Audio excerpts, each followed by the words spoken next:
Hi friends, welcome back to my channel. I appreciate the support and I hope I'm being helpful. Please don't forget to subscribe if you haven't. That would help me too. Okay, so now I'm just gonna jump right into it.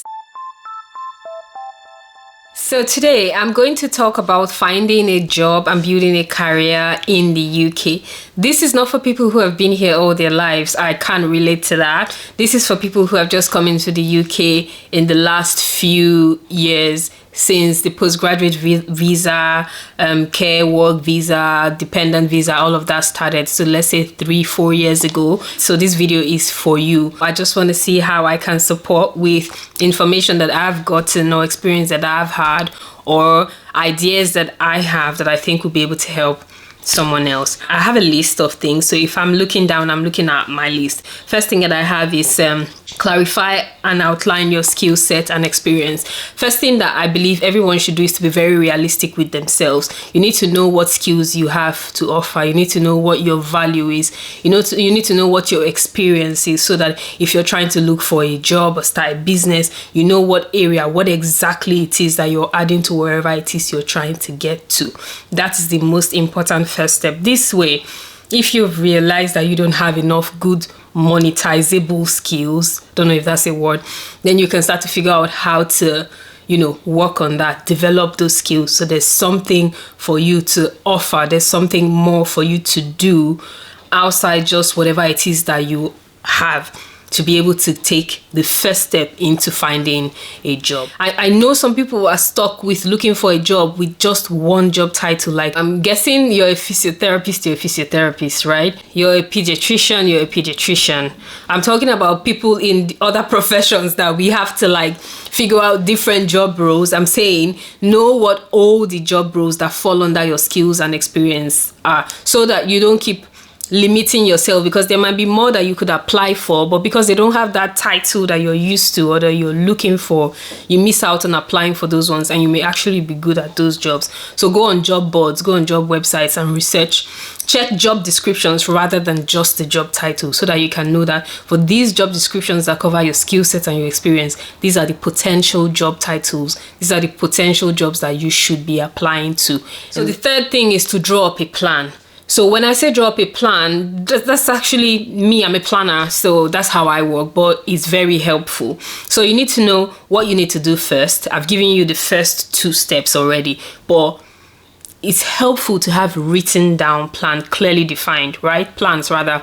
So what you need to do first, what you need to do next, and then when you finally get a job, you can even plan how many jobs you want to apply to. If it's 1,000, 2,000.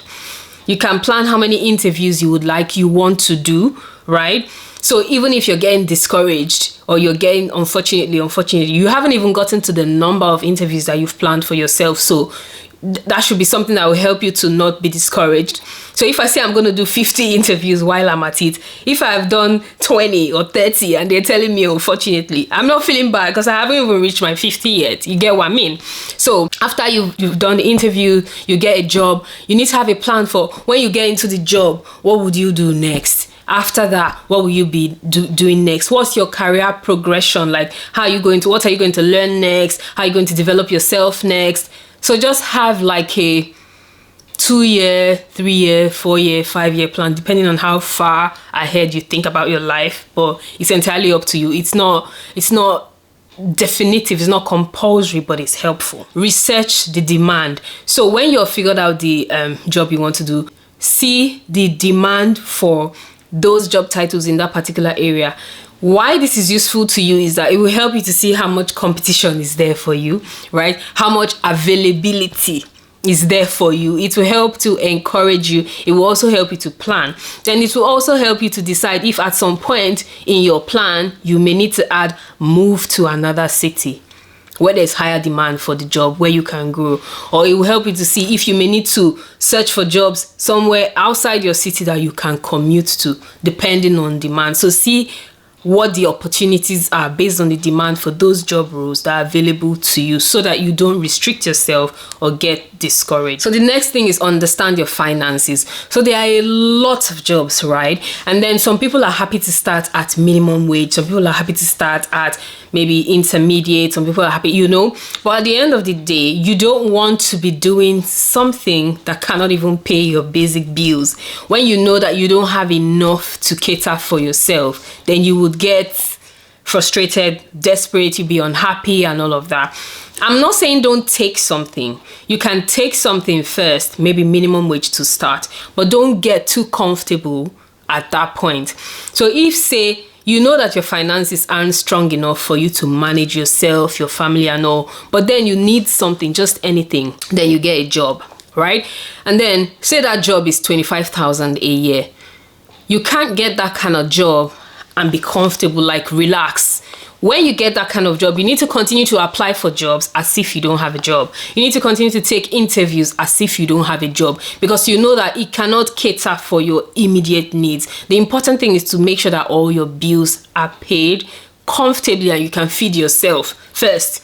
At that point, you can decide to be comfortable or you can decide to do more so that you can grow. But understanding your finances and understanding the demands that are on you would help you to determine what kind of range you want to go to, what kind of job you want to go to, how far you want to grow, and how much you want to push yourself. I hope that makes sense. The next thing is develop a strategy for gaining experience in the UK and certification. So like I said, I'm talking to people who have just come in here, have limited or no UK experience. You need to have a plan for how you want to gain the experience. What I said before now is one of those. So for example, you know that a 25k job is not okay for you, but you don't have any UK experience and you think that you need that experience for what you're trying to do or where you're trying to go, then have a plan for how you're going to go over that, right? So you cannot say you would not take the 21k job, 22 or 20 whatever k job, because your plan is now not just your finances but gaining experience, right? So you need to have a plan. How long will I work at this job before I need to go to the next one? How long do I need to work on this one before I need to go to the next one? How will it look on my CV if I'm jumping up and down? Is it good for me? Is it bad for me? This is relative. I hear a lot. Some people say don't jump from place to place. Some people say stay somewhere long. Some people say it's best to move. But you need to find out what works for you and your industry or your field or whatever and what you're looking for. Find and make your own plan. I can't tell you what it is, but you need to make a plan for how you want to gain the UK experience that will help you position yourself at a level where you can start to demand for more. If maybe you're at 25k and you want to be earning 70k or 80k, what's the plan for that? Right? Do you want to get certifications while you are at this job so that for the next one you're applying for like 45k? What is the plan? Make a plan. All right. Restructure your CV. That's the next one. Restructure your CV and then start to apply for a job. Don't just bring out your CV from wherever it is and start applying, because based on all the research that you've done, the title, the job titles, the demand, the steps you're trying to take, your future, your career plans, then you need to restructure your CV to fit the UK environment, to fit what you're looking for. And then you need to have a way to optimize it easily and quickly so that for each job title, you can switch your CV to match.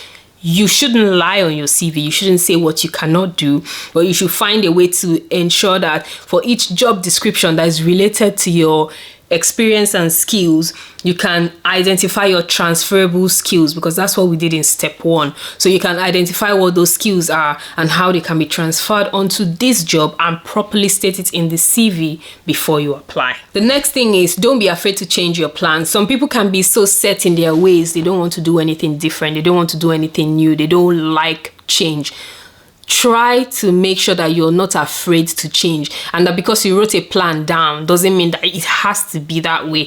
Things change, people change, the world changes, career changes, the industries change. So as things change, make sure that you're flexible as well and it's easy for you to adapt to change, because that is a big part of how you will grow. The next thing is you can never know enough. I know you're the best in your field, right? You know so much, your head is full, your head is hot, but I believe that you can never know too much. You can never know enough. So wherever you are doing that job, or wherever you are trying to get that job, don't be afraid to ask intelligent questions, reasonable questions. Also, begin to develop yourself. learn more, get more certifications. As your industry is growing, grow with it. Don't say you went to school in 1978 and so you know everything that there is to be. Don't let your 1978 certificate and experience be the only thing that is helping you now.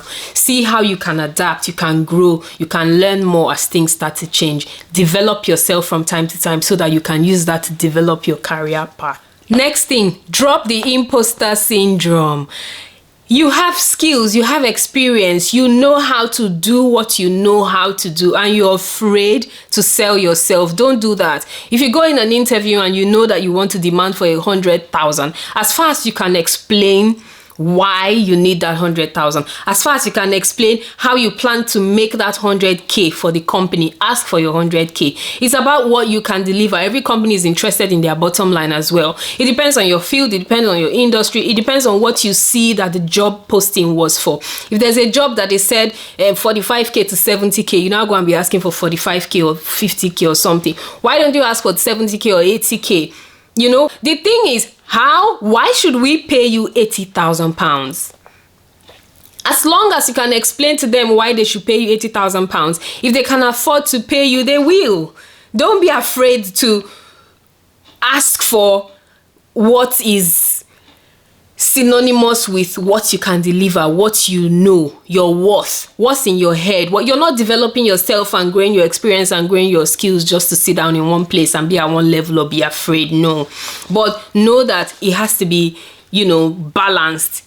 What you plan to earn, what you plan, you're asking to be paid, you should be able to deliver based on that level.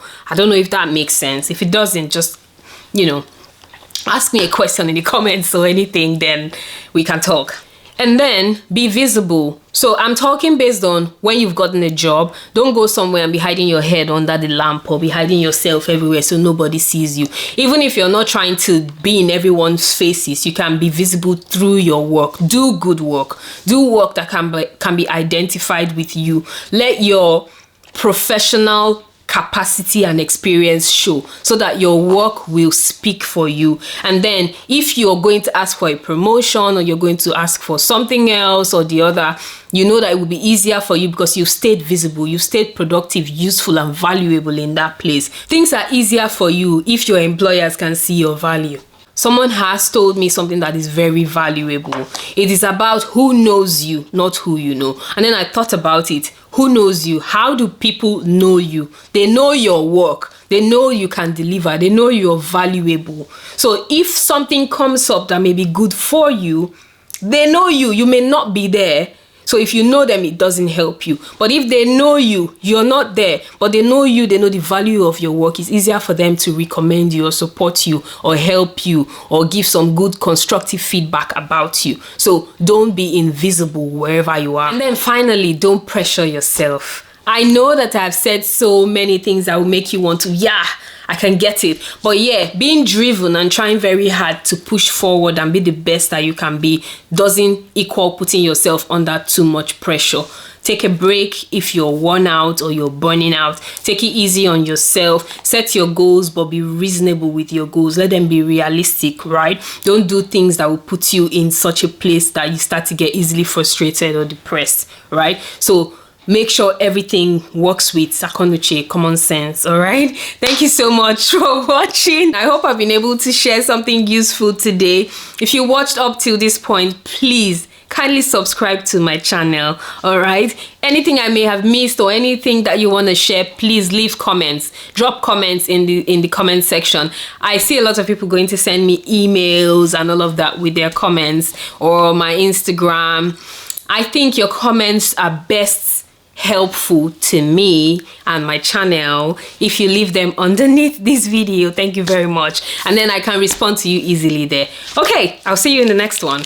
Bye.